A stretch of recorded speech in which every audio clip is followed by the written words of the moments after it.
Good morning everybody, Calm Biker here. Still on my Sunday morning ride.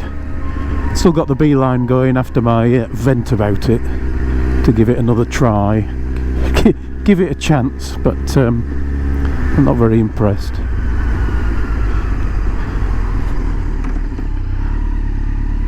Sometimes I wonder what roadworks are actually there for. They're blocked a road and put lights in. Is that just so they can park there?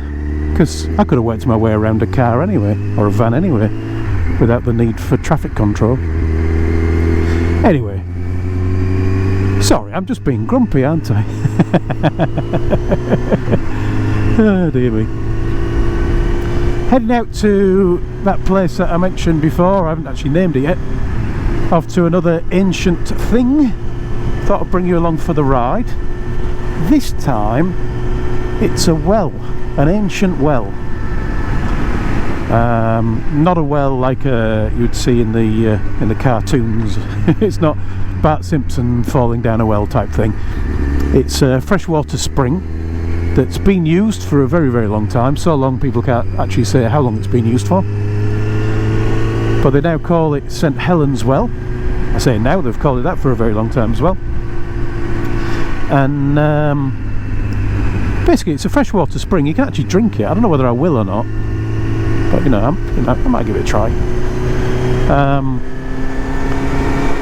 And it's in a little woodland near a place called Goodmanham, which is near Market Wheaton in East Yorkshire. And I've been to it before with Mrs. C.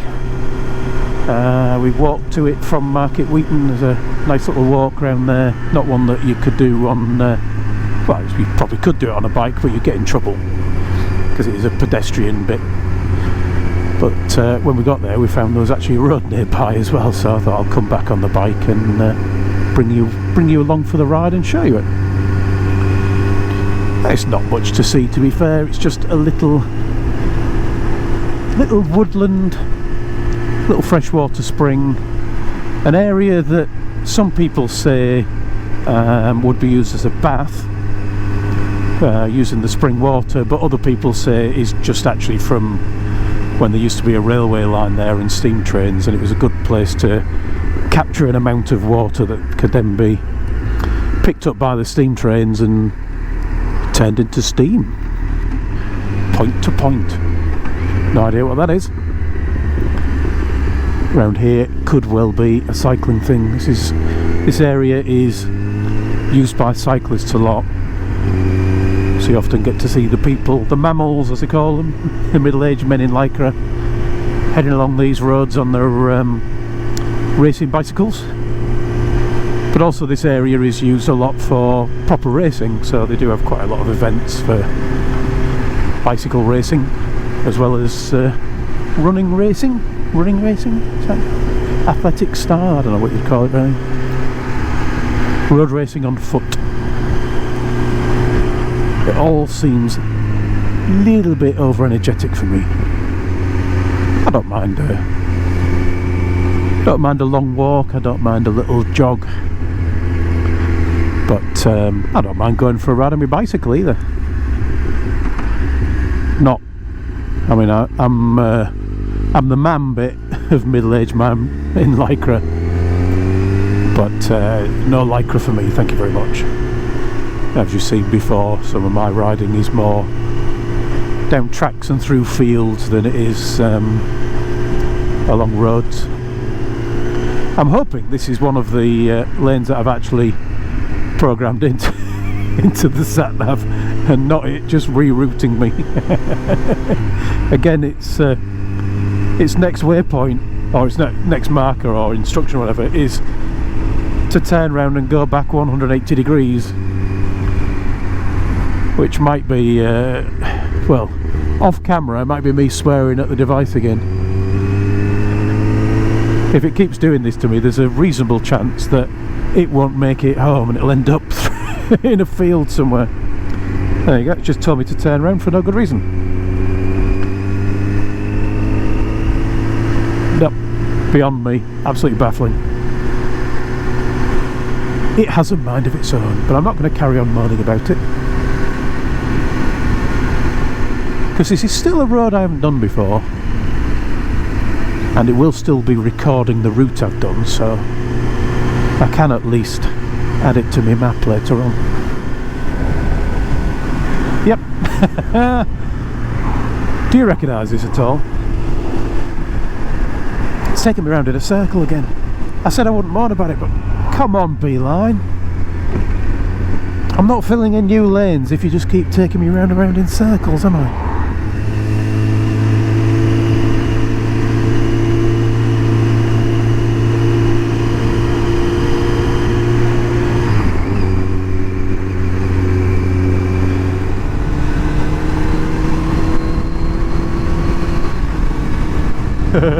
This is a bouncy road.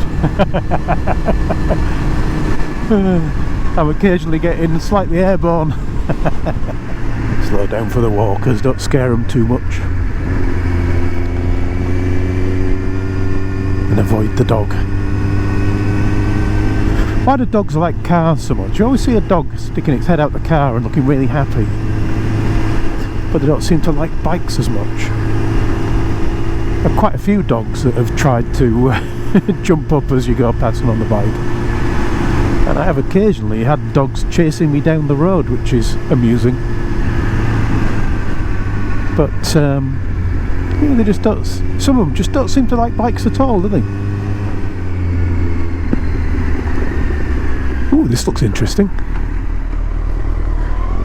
Lots of very narrow lanes.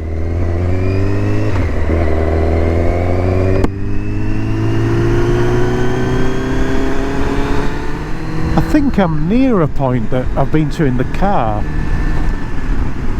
where I was sat home one night just watching the telly or something with Mrs. C, and I got a call from Graham, and sounded quite panicked, and he said, can you come and help me? I've dropped my bike and I can't pick it up. I think that was round here somewhere.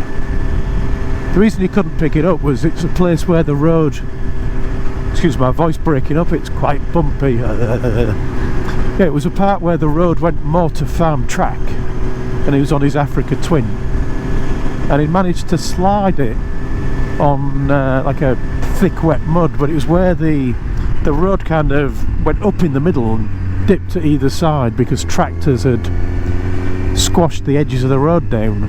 But as I say, it was more mud than road, to be fair. And he'd managed to slide in such a way that his wheels were in the middle of the road, but the rest of his bike was at the side, so his wheels were above his handlebars, and it was really, really slick mud. Just couldn't pick it up because every time you tried it just slid. So I drove out to help him with Mrs. C, and it ended up being all three of us lifting the bike up. We had to slide it along a bit, just to get it to a point where we could lift it up. Luckily, as with the NC 750X of Chris's, it survived a drop very well. Yeah, I think it might have been down there. I'm not entirely sure, but Graham, if you're watching, let me know if I'm right or not.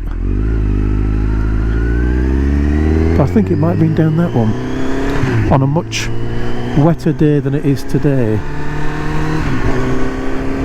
I'm not going to take you down there on this bike to show you it, but it probably is a lane I need to visit at some point, so I'll probably end up riding it at some point, just on the Honda, because they do seem to crash well, just in case.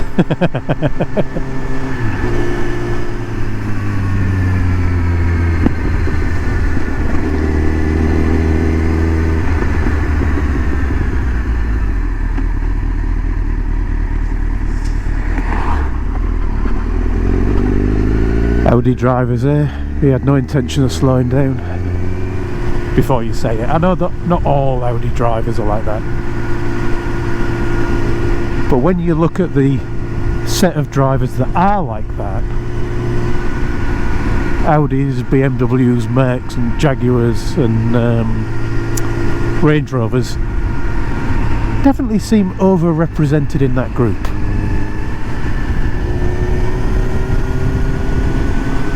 It's a fun little area, this,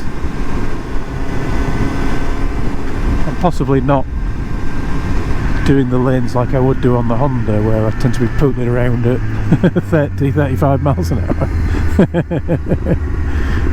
This bike is well, I mean, it can do 30 or 35 miles an hour. It doesn't want to do 30 or 35 miles an hour, though. It definitely wants to go fast.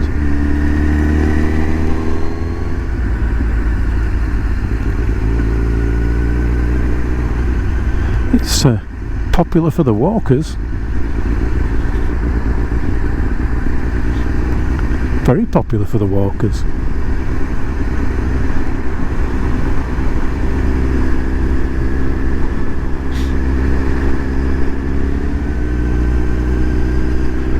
I think I'm about to do a sharp right, and then I'll be on the road that the well is on.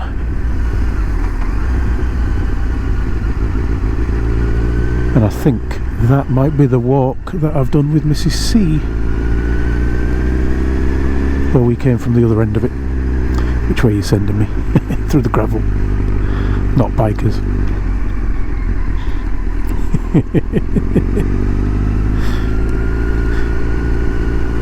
Yeah, back that way I think.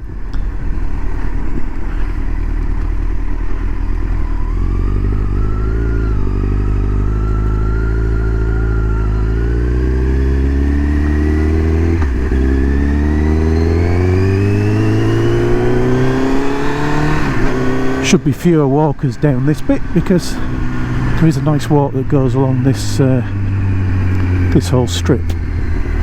Used to be a railway line, I believe, which would make sense with the saying about the bit that people say is a bath, but other people say is just for the steam engines.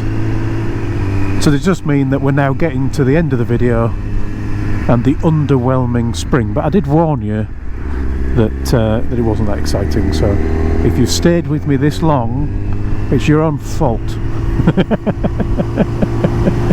I'm supposed to thank you for it, though, aren't I? So thank you. I don't think I'll ever be any good at this YouTube black.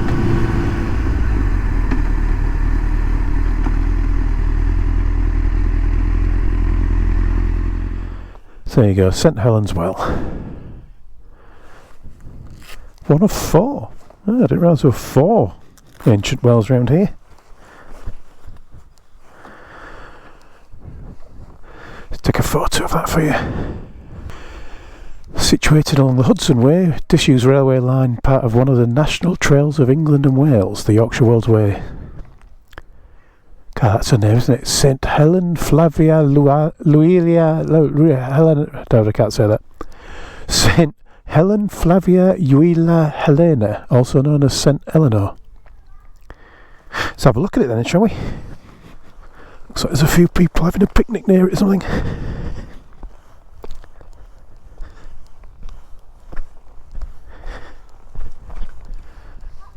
Oh, it's popular. This is the area that some people say is a bath, and some say is for the steam trains that used to come along here. And this is where the freshwater spring comes out.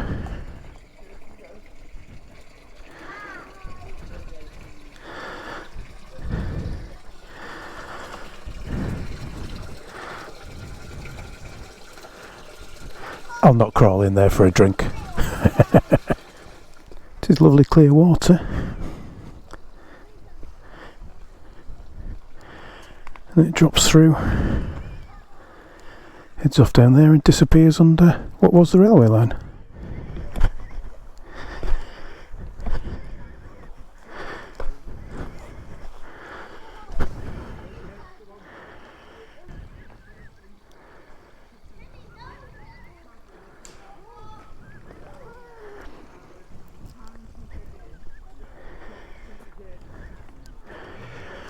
And this is quite unusual.